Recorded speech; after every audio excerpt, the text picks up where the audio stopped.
Quoi? Ce matin, oui, Théo, debout là-dedans. Minute Papillon. Bonjour, vous écoutez Minute Papillon, nous sommes vendredi 27 juillet 2018, il est midi 20 et dans vos oreilles, c'est Julie Bossard.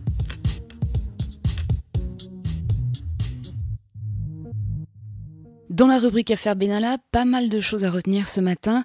Les oppositions ont claqué la porte de la commission d'enquête de l'Assemblée hier. Pour les Républicains, Insoumis et communistes, le fait que toute leur demande d'audition n'ait pas été acceptée est une façon de protéger l'Élysée. Les députés de la majorité comptaient tout de même poursuivre leurs travaux. Avec l'audition ce matin du chef des CRS, il se trouvait avec l'ex-collaborateur d'Emmanuel Macron le 1er mai. Pour ce qui est du rapport de la police des polices, l'IGPN, commandé par le ministère de l'Intérieur après la diffusion de la vidéo montrant Alexandre Benalla frapper 2 manifestants lors de la fête du travail, il doit être publié cet après-midi.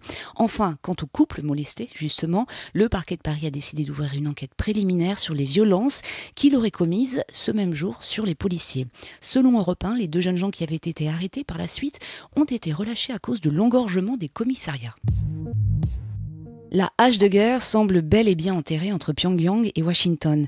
La Corée du Nord a commencé à restituer aux États-Unis les dépouilles des soldats américains tués durant la guerre de Corée. C'était il y a 65 ans. La restitution des corps faisait partie des engagements pris par Kim Jong-un et Donald Trump lors de leur rencontre historique à Singapour en juin. Au total, 5300 soldats n'étaient jamais rentrés chez eux.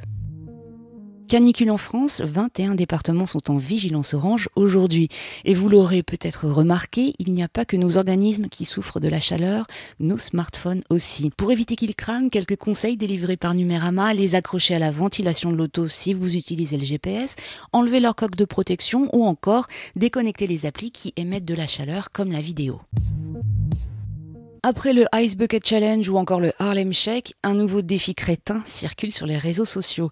Il s'agit du In My Feelings Challenge. Il consiste, sur cette chanson de Drake, à danser sur le bitume après être descendu d'un véhicule en marche qui continue à rouler sans pilote, à se filmer, portière ouverte, et à poster le tout sur Instagram. Un phénomène viral et un défi particulièrement dangereux qui peut se terminer par des poursuites.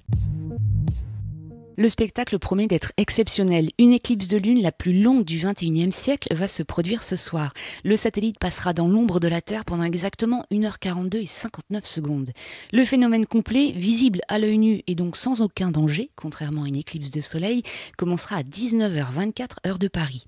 En bonus, la planète Mars ne sera qu'à 57 millions de kilomètres de la Terre. À l'œil nu, on verra un point brillant, mais avec une lunette ou un télescope, il sera possible de l'observer dans les détails. Envoyez vos photos à l'adresse contribution@20minutes.fr en précisant où elles ont été prises. Les plus belles serviront à un diaporama et pourront être relayées sur nos supports et réseaux. Minute Papillon revient à 18h20 pour de nouvelles infos.